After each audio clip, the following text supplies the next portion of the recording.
Mes chers camarades, c'est sous ce ciel typiquement britannique que je vous souhaite la bienvenue dans cette nouvelle pause garage. Et au cours de cette pause garage, nous allons essayer le deuxième modèle de la marque MG qui fait son grand retour sur le vieux continent avec ici une plug-in hybride, le EHS. L'histoire de MG ressemble un peu à celle de ces séries américaines faites de rebondissements. Déjà, on n'est pas trop sûr de son année de naissance, 1923, 1924, 1925. Les experts ne sont pas tous d'accord là-dessus. En tout cas, ce sur quoi ils sont d'accord, c'est que le groupe Rover, qui détenait les droits de MG, fait faillite en 2005 et tout ça est racheté par les Chinois de la Nanjing Automobile Corporation, la NAC. En 2007, ils relancent la production avec d'anciens modèles remis au goût du jour et ils se font eux-mêmes absorber la même année par le géant numéro 1 de l'automobile chinoise, la SAIC, pour Shanghai Automotive Industry Corporation. Et eux, ils ont beaucoup plus d'ambition pour la marque anglaise. Ils vont relancer la production avec toute une série de nouveaux modèles. Ils vont recommercialiser la marque au sein de la Grande-Bretagne dès 2010. Et en 2020, ils décident de réinvestir le vieux continent avec toute une série de modèles, à commencer par le SUV 100% électrique, le ZS, que nous avions déjà essayé sur la chaîne. Deuxième modèle qui va être apporté ici en Europe, c'est le EHS. Et lui, c'est un modèle en fait qui existe déjà depuis 2 ans en Grande-Bretagne et en Chine. Et là, il est disponible en moteur thermique. Mais nous, il n'est pas disponible en moteur thermique. Il est disponible uniquement avec une motorisation hybride rechargeable beaucoup plus au goût du jour. Sous le capot, on retrouve une motorisation essence, un 4 cylindres turbocompressé de 1490 cm3 et il développe 169 chevaux et 250 Nm. Il est accouplé à un moteur électrique qui fournit 120 chevaux et 230 Nm. Ensemble, ils fournissent une puissance cumulée de 258 chevaux et un couple de 480 Nm. Ils sont ici accouplés à une boîte de vitesse automatique à 10 rapports, qui découle en fait de l'addition d'une boîte 6 vitesses pour le moteur thermique et d'une unité électronique d'entraînement à 4 rapports pour le moteur électrique. Si les Chinois et les Britanniques ont le choix entre une version à traction avant et 4 roues motrices pour la version thermique du HS, il n'en est pas de même pour le vieux continent et sa version plug-in hybride qui se contente d'être une traction avant. Les batteries de 16,6 kWh sont logées dans le dernier tiers du tunnel central et sous la banquette arrière. Les tarifs du EHS débutent à 34 985 € pour la version confort qui est déjà très bien équipée avec le siège conducteur réglable électriquement, la climatisation automatique bizone, le système clé main libre mais également la conduite autonome de niveau 2. Et quoi qu'il arrive, toutes les MG sont garanties pendant 7 ans, 150 000 km. Avant d'aller plus loin, je tiens à remercier vivement le groupe Universel pour leur participation active et répétée à l'aventure de la pause garage. Mais je les remercie aussi d'être des pionniers en matière de retour de MG sur le vieux continent. Ils ont ouvert un des 8 premiers MG Store de Belgique et ça fait d'eux des pionniers en la matière. Et moi personnellement, le retour de l'Octogone, ça me fait quelque chose parce que j'ai tellement entendu mon papa me parler des MGA, des MGB de son enfance. Évidemment, moi, ça me fait quelque chose. Cette marque-là me fait quand même quelque chose. Et l'avenir de la marque, avec ces concept cars de coupé, eh ben, ça s'annonce excitant, ça aussi. Donc, merci au groupe Universel de prendre ce pari. Merci à eux. Et n'hésitez pas à les contacter. Ils se feront un plaisir de vous renseigner sur votre futur MG.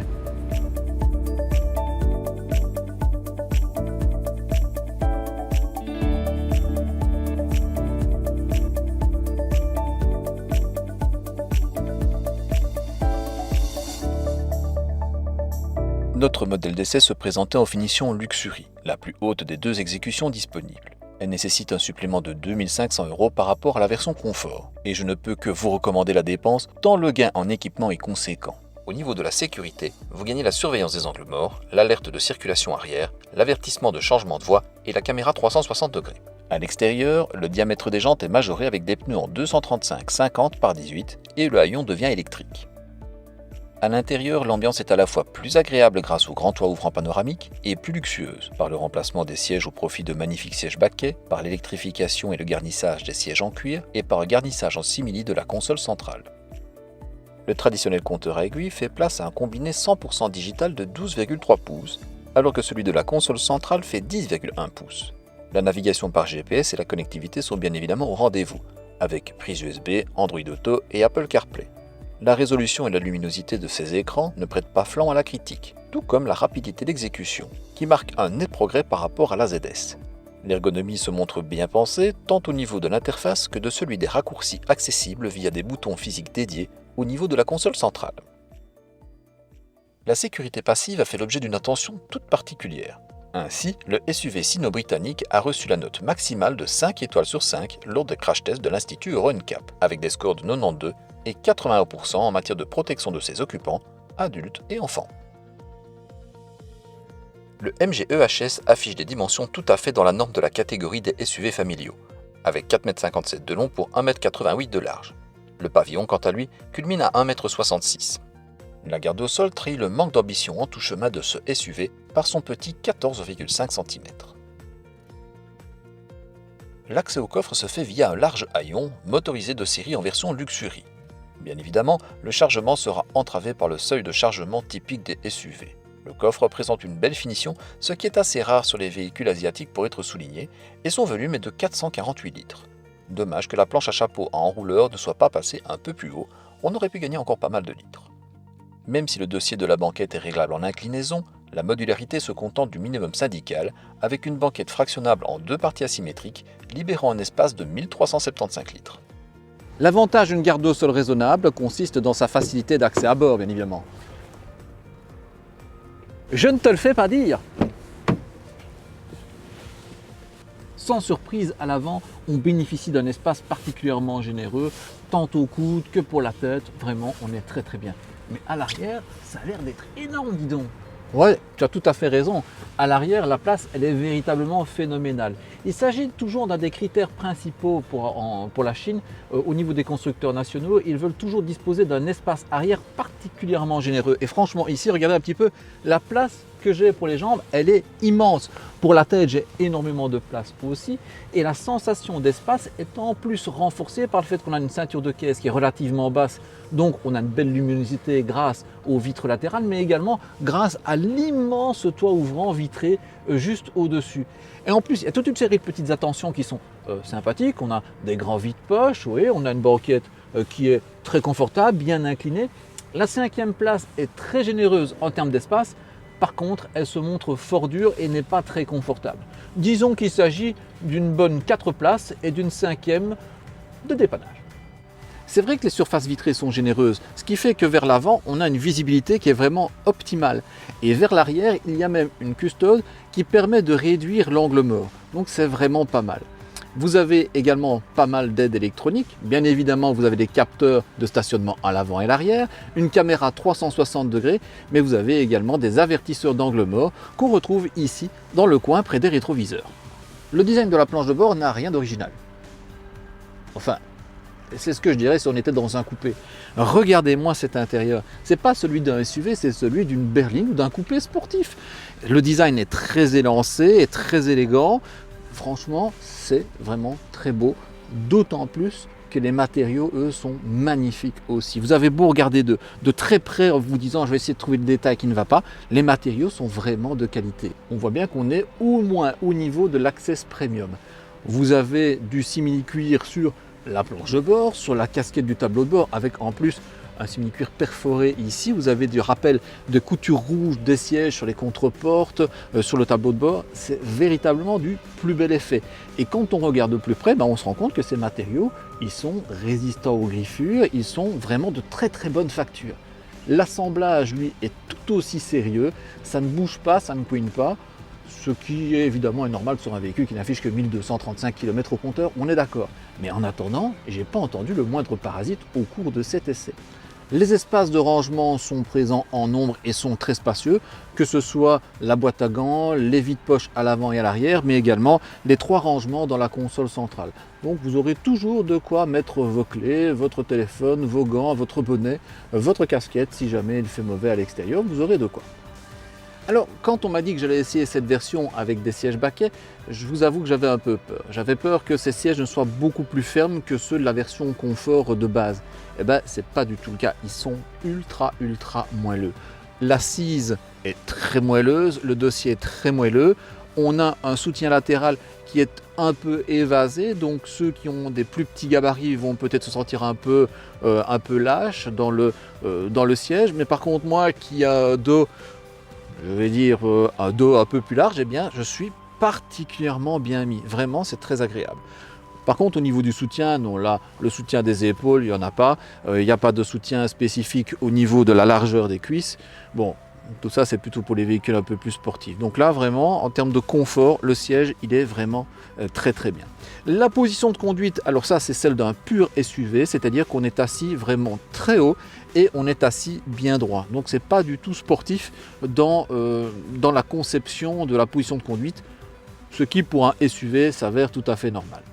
Bon, maintenant je pense qu'on a vu en long, en large et en travers le véhicule à l'arrêt.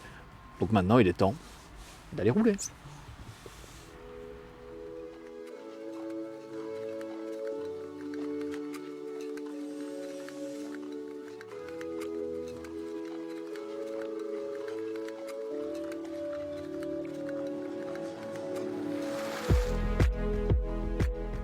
En bon hybride, le EHS démarre en tout électrique.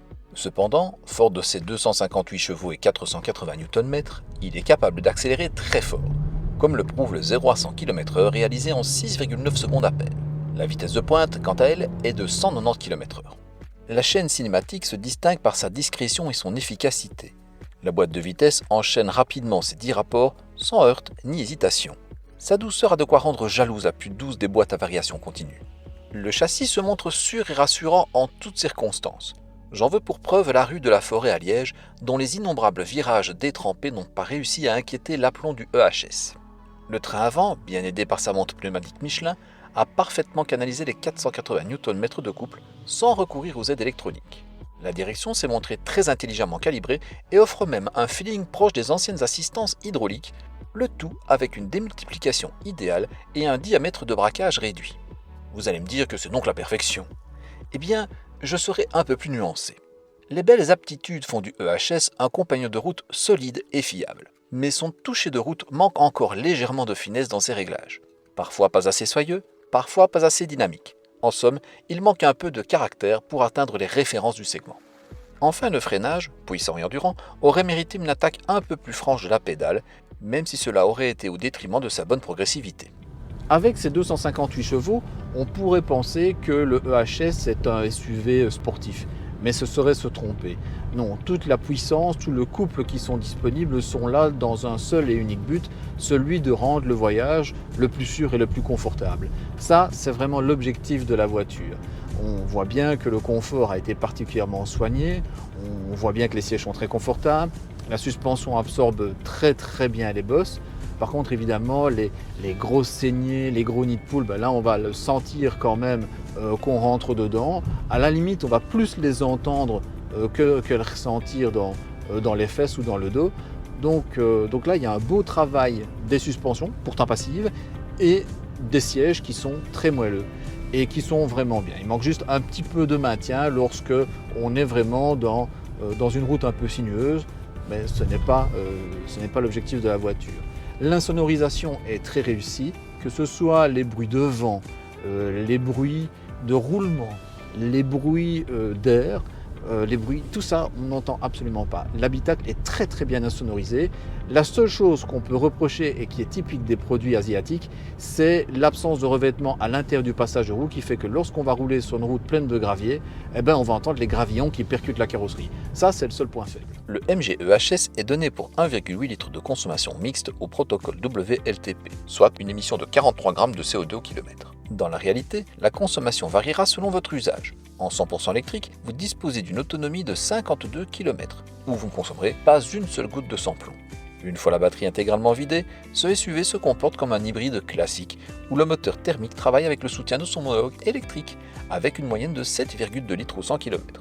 Sur autoroute, par contre, le moteur essence travaillera principalement seul, et grâce à sa boîte à 10 rapports, la consommation en sans-plomb oscillera aux alentours de 6 litres. Mais attention, ces économies de carburant ne seront possibles qu'à la condition préalable d'avoir rechargé la batterie. La recharge complète de la batterie s'effectue en 4h30 avec une recharge en 3,7 kW maximum. En débutant cet essai, je craignais d'être déçu car j'attendais énormément du SUV sino-britannique. Eh bien, j'ai été séduit par sa qualité de fabrication, sa présentation, son confort et son haut degré de sécurité active et passive. Affiché à un tarif imbattable, le MG EHS enfonce le clou avec la richesse de son équipement et sa généreuse garantie de 7 ans.